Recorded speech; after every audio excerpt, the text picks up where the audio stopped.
wasn't for WikiLeaks, the deep state would be more effective. And if it wasn't for independent and social media, the corporate state media would likely exercise more control over the minds of the masses. Now, fortunately, while we do live in dark times, there are pockets of light everywhere. The Caracas cable leak may be one of the most valuable leaks for Canadians. Now, this was primarily concerned with deep state involvement in Venezuela. However, this cable does make a passing reference to party renovation, as performed in many countries, such as Canada. But what does all of this really mean? Well, let's take a step back and think about how somebody like Stephen Harper could have risen to power. He is, after all, the perfect politician. He's cold, ideological, willing to backstab and work his way up through the hierarchy. Now, these traits don't produce much value for people, therefore he never would have risen very far in a free market, albeit in one of the controlled crony capitalist organizations of the New World Order, which obviously isn't a part of the free market anyways. But in politics, these kinds of characteristics equal results. And as Friedrich Hayek wrote in The Road to Serfdom, in politics, it's the worst who rise to the top. Now, Stephen Harper embodies this notion. But how could a party like the Conservative Party win? While I personally believe in a voluntarist society, the fact is that there is a Canadian culture that many Canadians fervently support. Now, this includes peacekeeping abroad, universal health care, gun control, and generally the social safety net. Now, I didn't say these were good Canadian traits, but these are the cultural benefits that defined the nation. So how could someone with the neoconservative ideology of the Republican Party not only become the leader of the party, but the Prime Minister? Well, when Stephen Harper went to the Bilderberg meeting in 2003, he was virtually unknown at the time. Just another opposition leader of that fringe right-wing party which would likely never enjoy the reins of power. But yet, here he was attending Bilderberg in Versailles, France in 2003.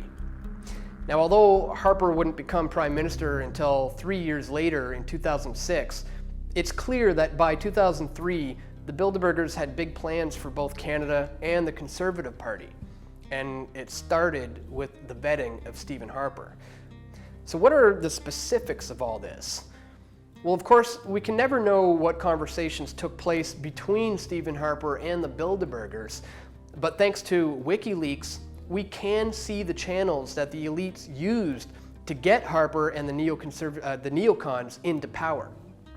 Now, the International Republican Institute, or the IRI, funded by the United States Agency for International Development, or the USAID, is an offshoot of the CIA. And the WikiLeaks cable attests to the IRI's involvement with Canada's domestic politics. The National Endowment for Democracy, or NED, is involved as well. And what did they do? Well, they facilitated the merger of the Progressive Conservative Party with the Alliance Party. The former, of course, is the party of Sir John A. Macdonald, sometimes called the Red Tories. These conservatives are traditionally classically liberal, but with a socially conservative bent. And of course, like every party in the 20th century, they unfortunately just progressed more and more to just all out statism. The Alliance Party, on the other hand, does have more in common with the Republican Party to the south, but more important, they were the unofficial Western Bloc Party of Canada. And former Liberal Prime Minister Pierre Elliott Trudeau alienated the West with his overtly socialist policies, his nationalization of Alberta's oil, and majority governments based off of votes in Ontario and Quebec. Actually, Trudeau proved that if you have Ontario and Quebec on your side, well, you can practically govern the entire country, despite massive unpopularity in the West. So this Western alienation did continue throughout the 1980s and right throughout the 90s.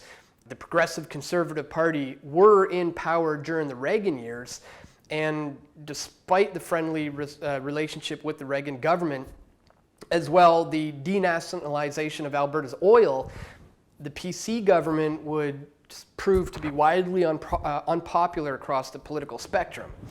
Now, in the 1993 election, the PC party was decimated to just a total of 2 seats in the House of Commons. Meanwhile, the Alliance just surged in popularity, but not enough to counteract the liberal stronghold that was currently in central Canada. So for the next 13 years, Canada was more or less a one-party state, and as the right-wing vote was split amongst 2 parties. This was the catalyst the IRI needed to implement their agenda. The merger of the Progressive Conservatives and the Alliance Party is the party renovation that the WikiLeaks cable speaks of. The goal was to introduce the neoconservative philosophy into Canada. See, this is what Harper meant when back in 2006 he announced that you won't recognize Canada when I'm through with it. So what is neoconservatism? Well, believe it or not, they are the followers of Leon Trotsky, the Russian revolutionary that was murdered in Mexico by a Stalin assassin. Now, it might seem counterintuitive to think that left-wing intellectuals would co-opt a conservative movement, but of course, this isn't about left versus right. It's about the state versus you. The Trotskyists believed in a worldwide revolution called the permanent revolution in Marxist theory. And although the neocons aren't openly socialists or even Marxists, they promote this permanent revolution. They actually believe in a government-controlled form of capitalism, the global empire, perpetual war, the police state, the surveillance state, central banking, and supreme executive power, such as, for example, the Prime Minister's office. Now, the neoconservative transformation of America certainly didn't start with George W. Bush, and it certainly didn't end there. This is the ideology of the deep state, and they are not going to stop at anything to implement their agenda worldwide. Harper is just merely the pawn that they needed for Canada's transformation. Under Harper's 10 years of rule, we've seen our international peacekeeping status just turned into wars of aggression. Military and police worship are promoted as Canada undeniably moves closer to a regime resembling the fascist dictatorships of Europe in the 1930s. And on the international stage, Canada is now just merely another arm of the military-industrial complex. We've invaded Afghanistan and Libya. We support ISIS in Syria, but we fight them in Iraq. And we demonize Russia and Iran for merely looking out for their national interests. And as Paul Ferrier, a political scientist at the University of Calgary, has shown, this isn't just Harper's doing. Blind intelligence to the military began under Chrétien, and it was just around that time that Bush Sr. was talking about a new world order.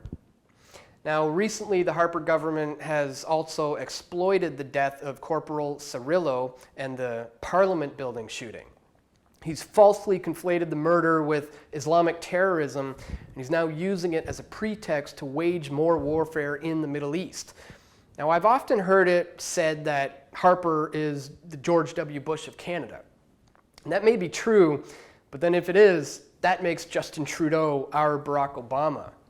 And if you look at the United States, you'll see that not only has Obama continued Bush's wars and his police state, well, he's increased it tenfold. And the same will happen in Canada. The politics of the deep state remain behind the shadows. See, they decide who wins and loses. Elections only give this illusion of choice. They don't change the deep state. Stephen Harper rose to power because he's a good politician. He possesses all of the characteristics needed to rise to the top. And remember, it's only the worst that rise to the top. But Harper also rose to power because of Bilderberg. Through the CIA front, the IRI, they saw their opportunity to bring neoconservatism into Canada. And now that this virus is here, it's going to take a lot of work to get rid of it. There is no one cure-all solution. All I can do is share this information and encourage you to do research yourself and to share it with your friends and your family. If you do feel compelled to vote, don't bother with the Liberals or the Conservatives or even the NDP, because these parties are all bought and paid for. They don't represent us, and they never will.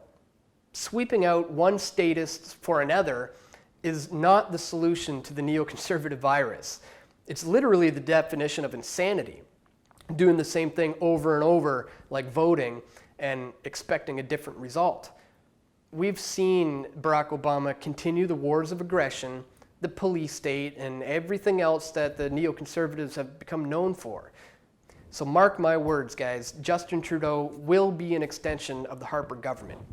There may be superficial differences, like legalizing cannabis, but when it comes to the fundamental issues at stake, the issues that threatened our liberty and way of life, both men are pawns of the New World Order. You look behind the curtain. Real power rests with the Bilderberg Group and the deep state.